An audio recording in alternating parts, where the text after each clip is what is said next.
Más de 1.400 islas e islotes, diseminados entre el Ecuador y el norte de Australia, componen el mapa insular de Papúa. Muchas de ellas son tan solo pequeños atolones coralinos deshabitados. La mayoría son de formación volcánica. Geológicamente, Papúa es una zona de transición entre las islas de Indonesia y las más pequeñas de Oceanía.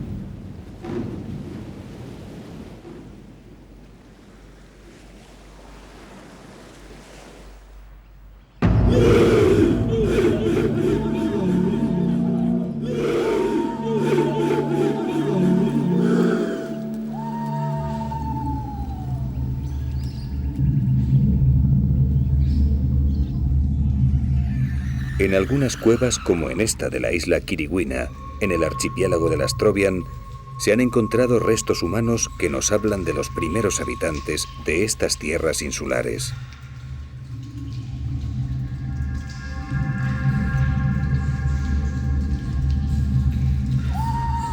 A consecuencia de la última glaciación, el nivel del agua descendió y algunos pueblos polinesios pudieron poblar estas pequeñas islas.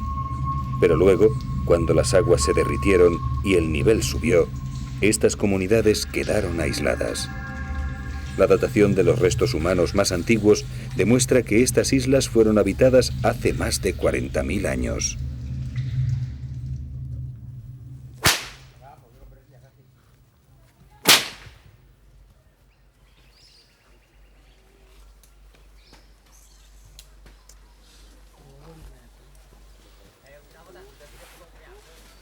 Los diferentes grupos étnicos que habitan las islas papúes eran muy temidos por los navegantes que se atrevían a surcar estas aguas de las Islas Malditas.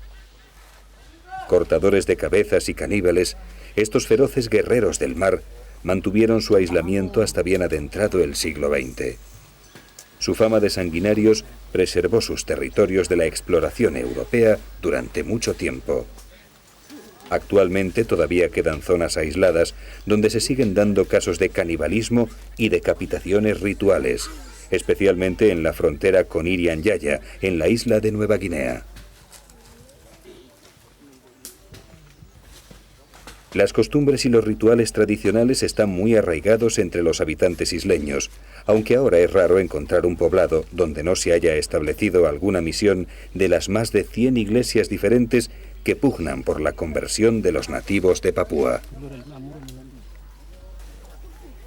Pero, aunque asistan a los oficios y a las prédicas de los representantes de los dioses de importación, los papúes siguen acatando sus leyes tradicionales y sometiéndose a la tradición. Estos jóvenes tolai de la isla de Nueva Bretaña tienen que soportar una severa iniciación antes de salir a navegar solos. Deben ir a ver el pez, como se denomina esta ceremonia, en la que ponen a prueba su valor y la capacidad de sufrimiento.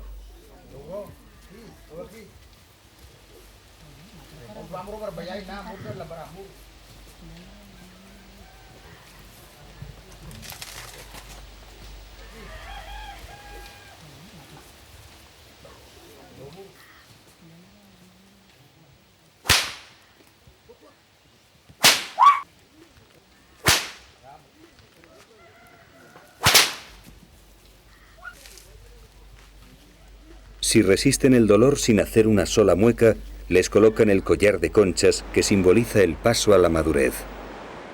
Ya pueden enfrentarse a los peligros del mar, protegidos por los espíritus del bosque.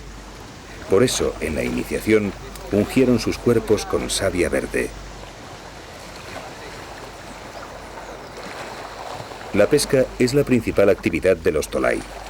Usan anzuelos, redes y arpones.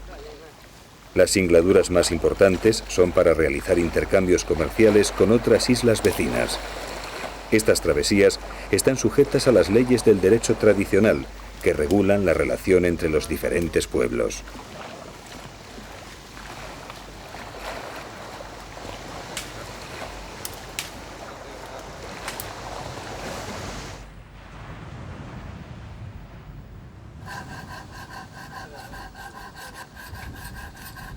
Los poblados no tienen una estructura bien definida.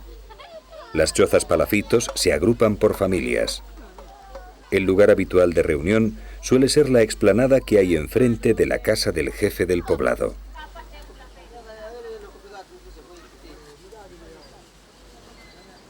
Aparte de pescadores, son recolectores y agricultores. La vida en estos poblados transcurre lentamente. No hay prisa ni estrés. La mujer es la encargada de las labores domésticas y el cuidado de los niños. También son las encargadas de recolectar frutos en el bosque. El hombre se encarga de plantar los campos de ñame, del cuidado de los cerdos y de ir a la pesca. Son sociedades muy jerarquizadas. Por ejemplo, en las Trovian, por encima de los jefes de poblado, destaca la figura del Paramount Chief, que es el responsable de todo lo que ocurre en las islas. Como en buena parte de Melanesia, la sociedad es matrilineal. Los hijos del matrimonio pertenecen al clan de la mujer.